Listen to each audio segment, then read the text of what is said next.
Welcome, welcome, welcome to Crossroads and Catalysts, the podcast with Shenita B. I am your host, and this is where we discuss the right perspective at a crossroads can be the catalyst for change. So today is my first full episode, and it is dedicated to giving you an introduction to me so that you know what you're getting into. I decided to do this podcast because I thought that it was important to share what I know, and what better forum to do that than in a podcast so that people can have the opportunity to go back and listen to something that you've said because it just might be very helpful. So, since this is the first broadcast, or excuse me, podcast, I'm just going to, like I said, give you some background. I am a native Oklahoman. I have been in Oklahoma all of my life, with the exception of a small stint right outside of college when I lived in Texas. And I received my first job, my first professional job in Texas. And I eventually moved back to Oklahoma and worked for another organization before I branched out on my own and became an entrepreneur. So I have owned a daycare. I have done real estate investing. I've also uh, done tax preparation because I also have my CPA license. And then eventually I went back to school and got an MBA degree. Part of my characteristics, my personality, I'm usually pretty quiet. So this is definitely something different for me, whereby I am being open in a forum like this where many people can have access to me to some degree. So that's different and new, and I like it. And I'm a listener and I'm analytical. But most importantly, one of the things that I think is important to know is that I am a believer in Jesus Christ. I'm a born again believer, and my worldview is informed by the Bible. And I think as a result of that, that has definitely helped me to navigate some of the crossroads that I've encountered in my own personal and professional life. And I think that that's one of the reasons why I'm able to go out on a limb and move forward with this podcast. So I really do appreciate that you have tuned in and that you're willing to give me some of your time. So, what is it uh, that made me decide to do a podcast? Well, I would say that there are several things. Number one, because I am a listener, as I've already mentioned, I just like to hear people dialogue and talk about a variety of topics. And so I thought that it would be really cool if I threw my hat in the ring, because somebody out there might want to actually listen to something that I have to say.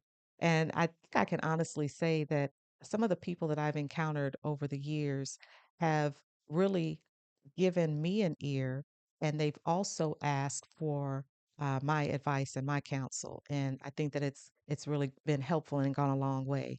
So why not share that information with other people? But I can tell you that one of the reasons why I started this podcast was because I recently faced a crossroad. And again, I think all of us have been there before. Maybe you're feeling stuck. Maybe you just don't know what to do. You don't really have anyone close to you who you think can give you some reasonable or decent counsel, which all of those things are important. But I can tell you, just like I mentioned in my teaser, I think I'm in a really good place. I'm really happy because I just made a change, and I'm really settling into this new change that has occurred. And I was in a position at an organization where I had worked for almost a dozen years, and it was a good ride. I met some really good people. I have good friends to this day that I met at that organization. So I am grateful for the opportunities that I had there. But I knew that it was time for me to go because of some things that had recently taken place. And I had worked in one department for, I don't know, about 7 or 8 years. And I knew that I was not going to be able to progress any further without moving. And so I applied for another job in a different entity within the organization, and I was offered a position. And so I took it, which was really good. And so I was going to be learning another aspect of the organization, which is pretty cool. And I was going to be meeting new people and interacting in a whole new way. And it was definitely going to give me some visibility to other people across the organization. So I thought that that was pretty good too. And lo and behold, about 7 months in, the person who hired me, who was the CFO, she resigned to take another position somewhere else. So that was a little disappointing, of course, because I was really hoping to work a little more closely with her just to glean some of the knowledge and expertise that she had gained over the course of her career, but it just didn't work out that way. But before she left, she had worked with me long enough to where she felt like she had truly assessed my work ethic and my performance. And she and the CFO, they asked me to serve in the interim as the interim CFO. And definitely I was blown away, but I also thought that it was a great opportunity for me to really gain a little bit more information about that particular role and the organization. So I did it, and I did it for about 6 months. I was encouraged to apply for the role, and I did. I went through the interview process. I was not offered the job, and I was not totally dissatisfied with that outcome. Again, I had just been in, I had only been in that role for about 7 months. And it's not that I could not do the role. I just was not sure that I really wanted to do the role. And so when they decided on someone else, it didn't hurt my feelings too badly. Of course, there's always some disappointment, especially if you have a little bit of a competitive nature. You want to win, even if you don't really want it, you want to win. And I did ask, hey, what was it that you were looking for, or why didn't I get the position? And it came down to experience. Well, that's just simply on paper, of course. But again, no big deal. Time goes on. Person that they hired, we got along great. But that person, lo and behold, uh, turns out some things came up with their family, and it was difficult for them to meet the needs of their family because of the way that this role was structured. They were remote. And so it was a little bit of a stressor and a frustration point for the family. So he was in that job for 1 year. And what happened? I was asked again to serve in that role. And I did for another 6 months. Again, I was encouraged to apply for the role, and I did once again. And this time, I think that everyone was a little more acutely aware that maybe we have something going on. Well, I say that. I probably was the only one who thought it was rather odd that there have been two CFOs in this role over the course of about a year and a half or 3 years. And I think even before that, the former person or persons in that role, they weren't there for very long either. Anyhow, uh, once it came down to it, meeting was scheduled. I went to the meeting, and what I was told was, well, we're going to continue our search. And that was how the news was broken to me that I did not get the job. And this person went on to tell me what a fantastic job that I had done and how grateful they were and how everyone had really good things to say about me, which at that point it meant nothing to me because there was no reason given to me as to why I was not offered the position. And so I just cut straight to it and said, hey, it's great that everyone thinks that I did a good job and that you have all of these nice things to say and all these accolades, but that's not actionable information. I can't take that information and make adjustments as to what I need to do in order to progress. And I was told, well, go and talk to such and such. So I was deferred to someone else, which I, for me, that was unacceptable. And so I knew at that point that there was probably nowhere for me to go within that organization. I felt like my career was at a dead end. And so I made a decision at that point that it's time for me to find another job. Well, it took a long time to find a job. And I had a couple of different interviews with, well, a couple of interviews with two different organizations, and I progressed through the interview stages. And these were excellent interviews, and I didn't think that there was any reason why I would not be selected. Of course, I knew that there were no guarantees that I would, but if you know who you are and you are able to read a room, you recognize when things are going well and when things are not going so well. And I had a pretty good feeling about those interviews, but of course, there's always that level of uncertainty. And those jobs did not pan out. And I knew that I had to continue to move forward, and it was a struggle because I was going to work every day at an organization that I did not feel really valued the work that I was doing to the point to where they would progress me. And so I also had to make a decision that I needed to take ownership of my own career and that it was not up to anyone else to do it for me. I had had several really good conversations with the hiring manager. Um, and ultimately, I did, address this person and I let them know what I thought about what had occurred. And I was ready to submit my resignation. And at that point, I did not have a job lined up. And I did that considering very carefully my finances, where I was, how I could get along if I didn't find a job, within the very near future. So I already had that planned out as to what I would do and how I would do it. Little did I know how long it would take for me to actually find another job. And for those who are searching, I definitely feel your pain because it's not always a quick and easy process. And you're fighting algorithms and you're going against people who might know people on the inside. It is not an easy process. But again, going back to a conversation that I had had with the hiring manager, I thought it was very substantial and it came down to, well, please just reconsider, and I will pour resources into developing you. Well, again, it still didn't answer the question as to why I wasn't offered the job in the first place. So I don't know how you develop someone if you haven't told them where they need to develop.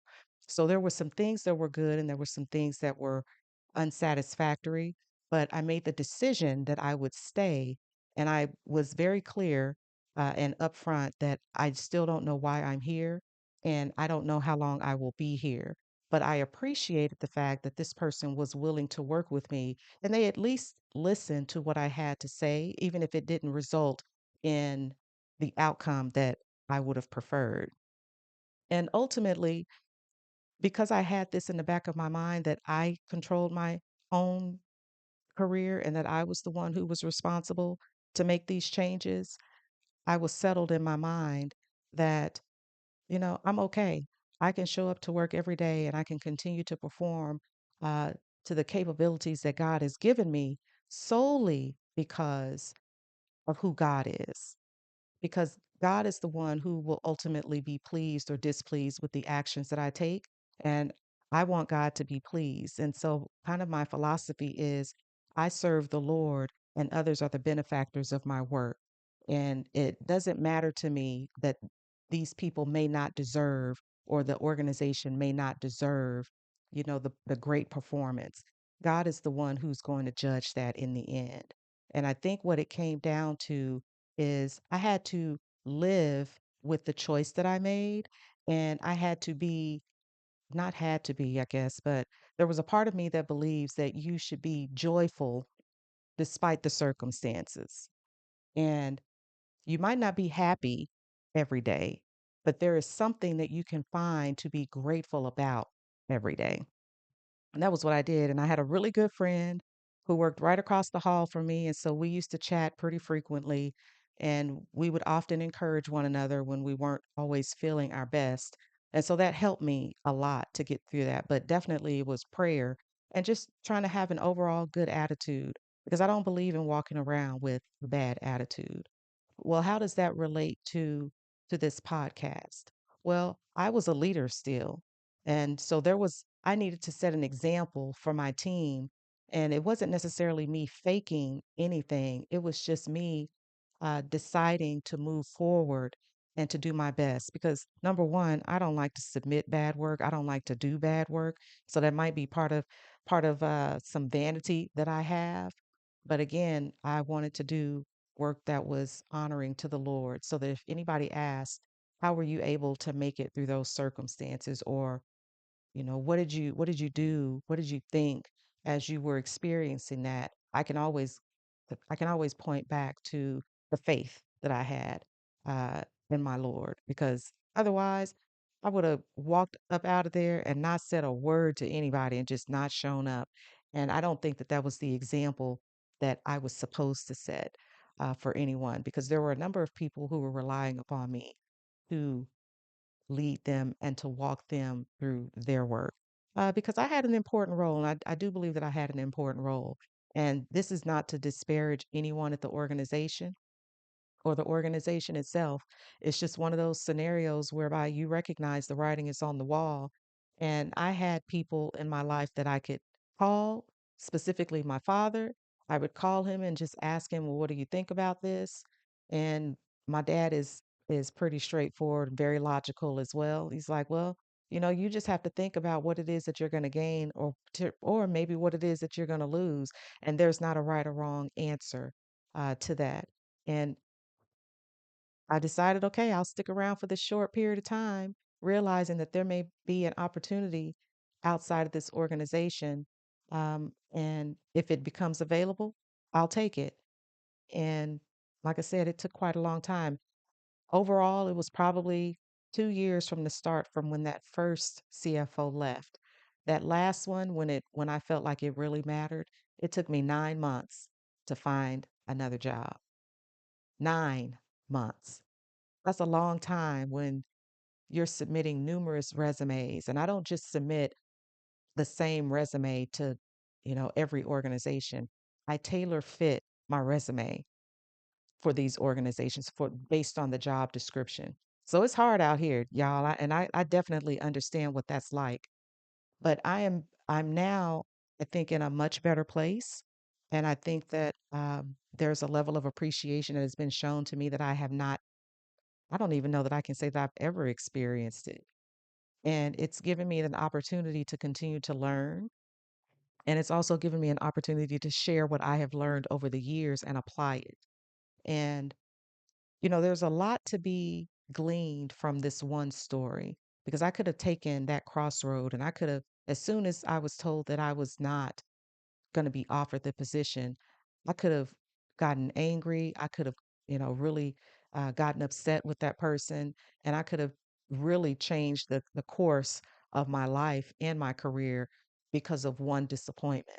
And I'm grateful now, thinking back, that I didn't do probably what I wanted to do on the inside. And I was purposeful and intentional in how I approached it. And part of the reason is because of my faith. But another reason is because I think that I had some really wise people around me who were very encouraging and they were very reasonable and logical. And they wanted to see me succeed. And it worked out. It didn't work out when I thought that it would. It didn't work out the way that I thought that it would, but it still worked out. And I'm still winning. That's really what it comes down to. I'm still winning. And so this is kind of the basis for this podcast. And it's not simply for those who are trying to climb the corporate ladder. This is for those people who are just starting in their career, or you're deciding what career path is best for you to work for someone or to work for yourself. Because again, since I've been on both sides of the track as far as being an entrepreneur and an employee, I don't know that I can say one is any better than the other. They are both going to take a lot out of you, and they both require commitment. Now, there might be a certain level of freedom that goes along with being an entrepreneur, but you're going to pay for it. And, freedom is not free. And that's almost universal. You're going to pay for it some kind of way. So this is to encourage you that there is no right or wrong way to do it.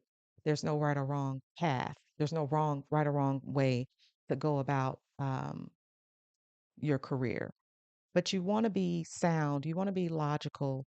You want to have people around you who can offer you some insight. I used to tell my daughter, and I still tell her this occasionally. If you want to know how to bake a cake, you go to a baker. You don't go to the lawn, but to the landscape person. You want to go to the people who know how to do it. And sometimes your peers are not the ones who know how to do that. I just want you to take a step back and not make decisions that are going to change your life for the bad. You want to carefully go through things and think them through and not be rash in your decision making. And so ultimately, what should you take away from my experience? Well, you want to be realistic because I think oftentimes it's easy to think that you have the competencies, the skill set, the abilities to do a job. that may not necessarily be a fit for you, or maybe you haven't done it long enough to be proficient at it. So be open to constructive feedback, not necessarily criticism, because I think that criticism is not is mean spirited somewhat. So be realistic about your skill set. Be accountable. Again, I had to take ownership of my career and recognize that it was not up to someone else uh, to promote or demote me. I had to make the decision, and I knew that if I waited around, it might not ever happen. And for sure, this person told me, well, it might be a couple of years. Well, in my estimation, a couple of years was too long to do something that I had already done for a year at that point. So make a decision and be accountable for your own career. And don't allow other people to tell you when you can and cannot do something. You have to get out there and you have to build the skill and you have to build the competencies so that you can get the job done. Be persistent. By being persistent, whether you decide to stay the course where you are or move somewhere else, you're going to have to stick to it and persevere to get through that, because again, it might not be as quick and easy as you think that it will. I thought that I would have another job within about a few months. That's pretty standard. 9 months is a long time to wait to get a new job, especially after you have submitted numerous resumes. I had made a commitment to myself that I would submit a couple of resumes every day, and I did. And I got a lot of dear John form letters. Oh, we've decided on another candidate. You all know how that goes. Be tempered. Don't make rash decisions, because I think most of us recognize now that a lot of people are living paycheck to paycheck anyway. If you walk out on your job, it's only going to take you about 2 weeks before you run out of money. And some people are better savers than others, but most are not. So just really carefully consider your obligations before you make a rash decision out of emotion. And I know that that might be easier said than done. I think that my circumstances were slightly unique because I worked with who I think are really good people, and people who listen to me even if they didn't deliver upon what I think should have, been the result. Really, that's the only way for me to say that. And you know, be upfront about what you want to do. If you're working at an organization, tell whoever your leader is what you would like to do. Have an answer, have a response for the question that is asked. Where do you see yourself in a few years? And because I think a lot of, especially larger companies, they're trying to make the effort to grow people and move them up. And if you work for other decent people, they're going to do what they can to see you grow, because that's what I did. I wanted to help the people who worked under my leadership. I wanted to help them grow. So just consider some of these things. Um, and when we come back again, of course, we'll have plenty of things to talk about, as we go through this show. But I want you to be aware that I am here to encourage you, because you can do a good job. You can grow your career, whether that career is self made via entrepreneurship or you're in a corporate setting and you want to continue to progress to provide for yourself and your family, whatever the case may be, it can be done. So we're going to end there. We have come to the conclusion of our episode. And I just want to remind you to, stick with me, listen, subscribe, and share. And we'll be in touch soon. And just remember that every decision calls for action, and every challenge fuels the journey. Just keep moving. Until next time.